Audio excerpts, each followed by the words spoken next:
Okay, good day, good day, good day, Kalaigson. Ito naman ang iyong lingkod, Pastor Arman Montero ay nagbabalik sa ating vlog with the team, The Gospel of the Kingdom, 41 na kabahin ni Kalaigson, 41, part 41 na ta. Grabe ang kainit ang panahon ni Kalaigson na anak ko diri sa gawas nag-vlog. Tungod kay grabe kainit sa sulod sa balay.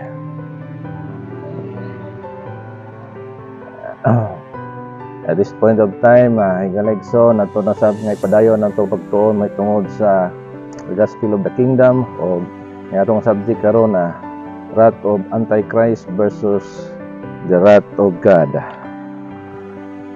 So kining duha ka mga gamana ni Kalaigson na nagpagawa sila sa ilahang mga kapungot. So magpili ka dinhi karon kung asa ka ma-under. Kung gusto ka magpa-under sa kapungot ni Antichrist, so dili nimo dawaton ng iyahang numero. Apan kung nahadlok ka sa kapungot ni Antichrist, may agom ka sa kapungot sa Ginoo. So mura na yung boxing ni Kalaigson, si Pacquiao ug si Morales, no? Wrath of Antichrist versus the wrath of God.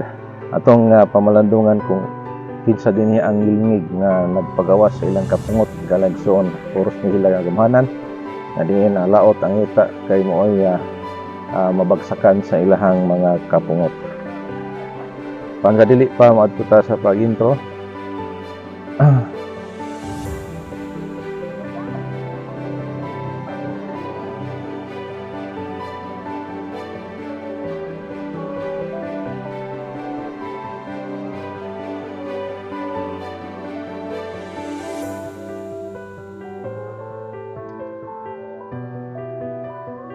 Ay magkalimot sa pag-subscribe sa akong YouTube channel, ARM67.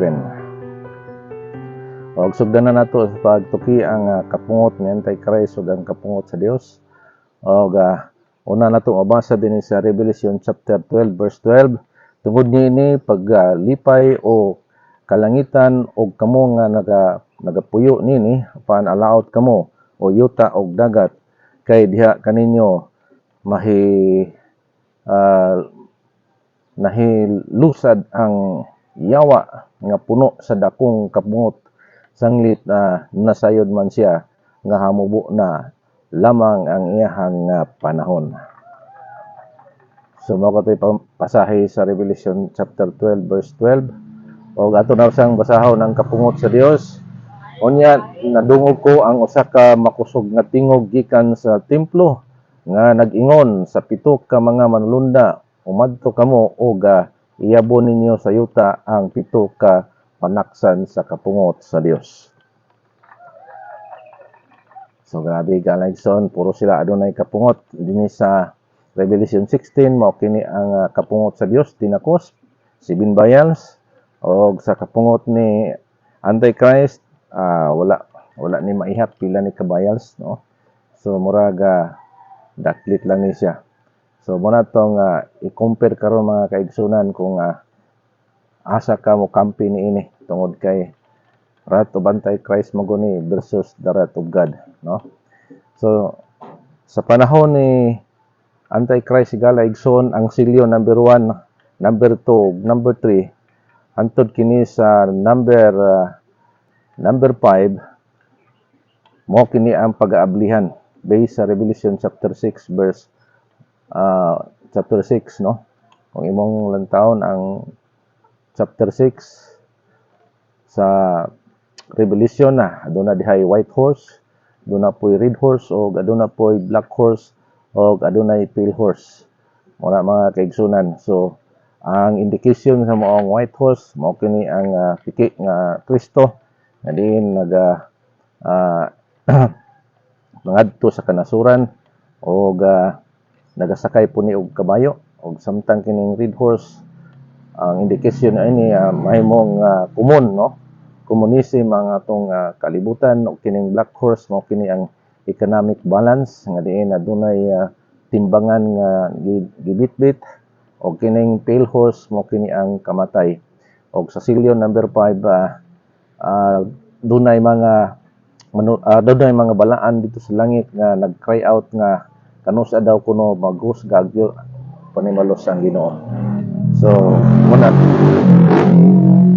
sorry Galexon tungod kay natas daptis kasada, no. So dinhi po sa Wrath of Antichrist dinhi usab nga itrumpet ang trumpet number 1, number 2, number 3, trumpet number 4 o trumpet number 5 hantod kini sa trumpet number 6, no. So mo kini ang pinaka-last nga trumpet sa under ni Antichrist o uyaw kayo ang third part of the tree and grass was born up, third part of the sea became blood, and third part of the ship were destroyed. Trumpet number 3, a third part of rivers and fountains, and many men will die because of bitter. And trumpet number 4, mo kini ang third part sa sun and moon and stars was darkened. Trumpet number 5, dunay mong gawas nga locust and scorpion nga mo torment sa mga tao nga without the mark of God within 5 months, no. So mao kini ang mga manghitabo sa silyo og mga trumpeta gikan sa trumpet number 1. Kung imong basahon ang Revelation chapter 3 verse 1 hantod na sa verse 21. O kining silyo number 1 Revelation 6. So sabay na higala igsoon na under ni sa panahon sa time ni Antichrist o dinhi sila ang makadungog ining trumpeta hantod kini sa trumpet number 6. Now igala igsoon atong makita dinhi sa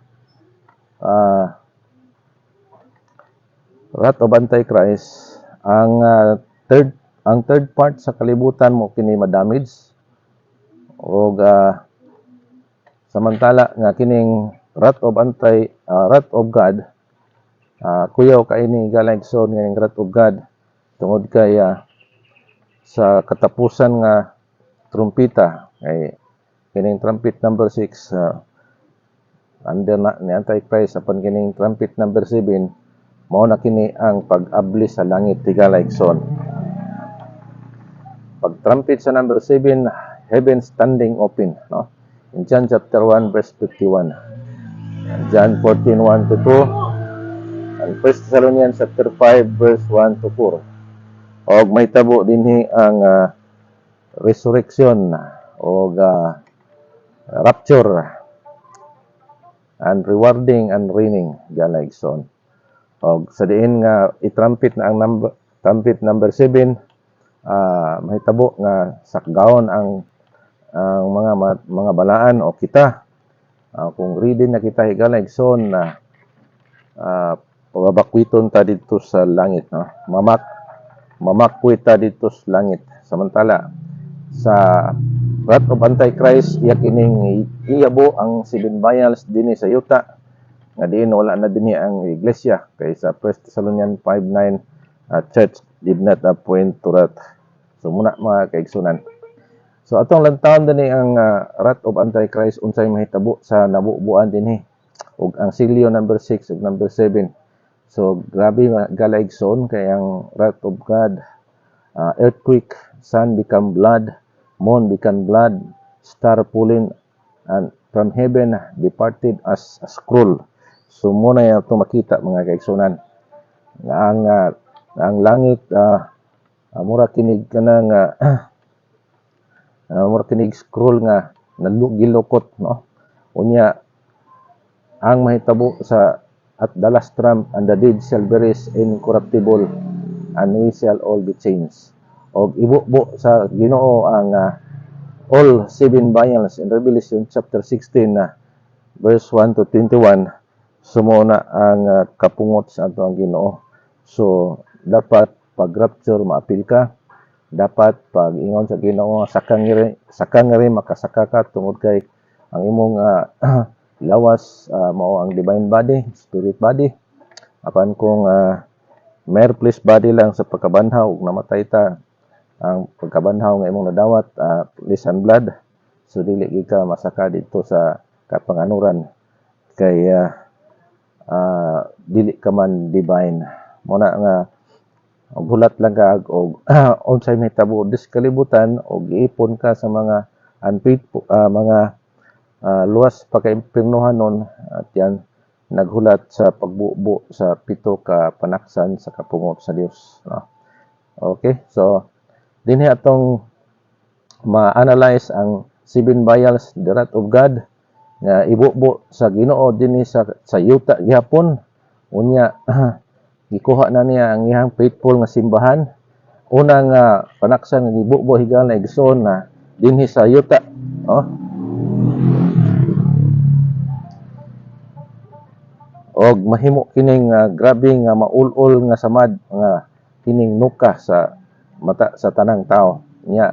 Ay ikaduha nga panaksan nga kapungot sa Ginoo gibubo sa dagat ug ang dagat nahimong dugo, no? Og kini ikatulo nga panaksan na kung imong basahon ang Revelation na ikatulo nga panaksan nga kapungot sa Dios gibubo kini sa river and fountains become blood, mahimo kini nga dugo. Grabe galaigson. Ay ikaapat nga panaksan sa kapungot sa Dios gibubo kini dito sa adlaw ug ang adlaw nahimong niinit og samot, no? Na di ba init karon, no? Gipalakpakan kay dili pa ni mao ang kainit ni galaigson, no? Samot ta gini kung buuan sa Ginoo sa ikaapat nga panaksan sa kapungot. Ug ang ining ikalima nga panaksan sa kapungot sa Dios yan gibubo dito sa kini gitawag nga teritoryo ni Satanas ug nahimo kini nga grabe nga pagkangit-ngit og ilang pamaakon ang ilang dila, no? Ug ang ikaunom nga panaksan sa kapungot sa Dios gibubo ngadto sa river Euphrates ug ang river Euphrates become dried up. So naguna na, oh. Sa base sa Google atong nakita mga balita kung inyong research ang Euphrates River nikuan na daw, nag-uga na daw pero dili oh. Kay sa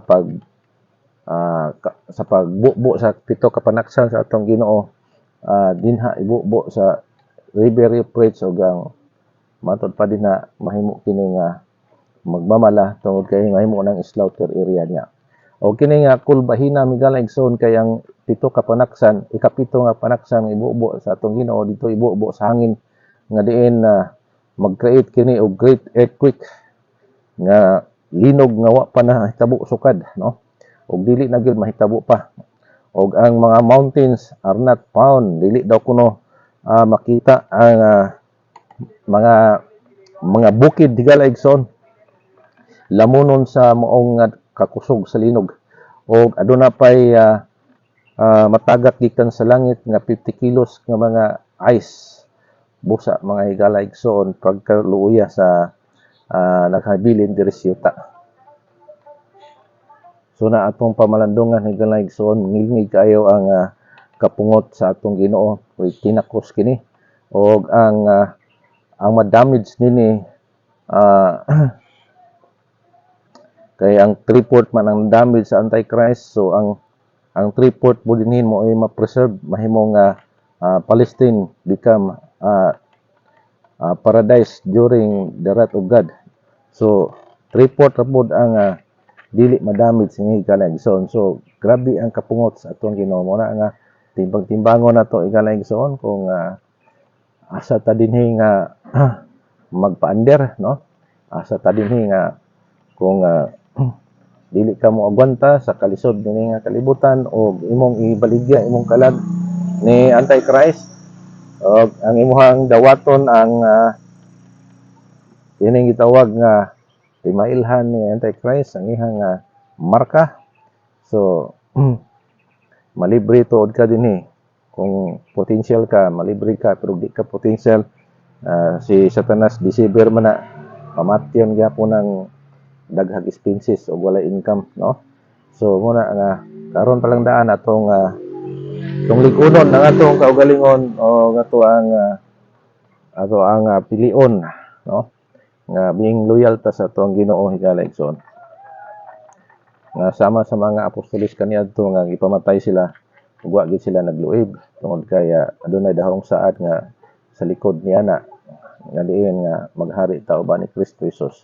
O kaning gitawag nga kung loyal ka sa atong Ginoo, sa katapusan nga trompeta, panbanhawon ang mga minatay, kung mamatay man ta, kung maabtan ta nga buhi, alid-an ta. So makarga ta, ma-caught up ta into heaven o dili ta maubuan sa maong kapungot sa atong Ginoo nga tinakos. Naot kalagson, dili na ako tason o hinaot nga nakamuni-muni na ta karon og mao na bitaw nang gitawag nga fear God, no? And worship God. Tungod kay